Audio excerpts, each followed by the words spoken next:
ഒരു വീടായ കുറച്ച് അടുക്കും ചിട്ടയൊക്കെ വേണം. ഇതാ നോക്ക്, അവിടെ ഇവിടെ ഓരോ കച്ചറ കിടക്കുന്നത് എല്ലാം ഞാനിന്ന് തൂത്തുവാരി വൃത്തിയാക്കി എടുക്കും.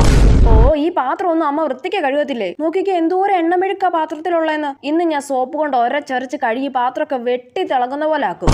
അവനവന്റെ തുണികൾ അവനവൻ തന്നെ കഴുകണം, അതാ അതിന്റെ ഒരു മര്യാദ. ഇതാ നോക്കിക്കേ എന്തോരം തുണികളെ കഴുകാനുള്ളതെന്ന്. ആഴ്ചയിൽ ഒരു ദിവസമെങ്കിലും തുണി അലക്കാൻ വേണ്ടി മാറ്റി വെക്കണം, അതാണ് അതിന്റെ ഒരു ഇത്. ഈ തുണികളൊക്കെ വലിച്ചു വാരി ഇങ്ങനെ കട്ടിലൊന്നും ഇട്ടേക്കാതെ ഓരോന്നും നല്ല വൃത്തിക്ക് മടക്കി ഒതുക്കി അലമാരിയിൽ വെക്കണം. Yes, good girl. എന്നും രാവിലെയും വൈകിട്ട് വീട്ടുകാർക്ക് ഓരോ സ്വാദിഷ്ടമായ ചായയെങ്കിലും ഇട്ട് കൊടുക്കണം, അതാണ് നല്ല കുട്ടികളുടെ ലക്ഷണം. അമ്മ, ഞാൻ വീട് മൊത്തം തൂത്തുവാരി തുടച്ചിട്ടിട്ടുണ്ട്. പാത്രങ്ങളൊക്കെ നല്ലോണം കഴുകി വെച്ചു. അലക്കാൻ കൂട്ടിയിട്ടിരിക്കുന്ന തുണിയൊക്കെ അലക്കിയിട്ടു. കട്ടിലെ കിടന്ന തുണികളൊക്കെ മടക്കി അലമാരിയിൽ വെച്ചു. അമ്മയ്ക്ക് നല്ല ചായ ഇട്ട് വെച്ചിട്ടുണ്ട്. ആ ശരി, അലമാരിയിൽ എന്റെ പേഴ്സിലെ പൈസ ഇരിപ്പുണ്ട്, എടുത്തോണ്ട് പോയി റീചാർജ് ചെയ്തു. Thank you mummy.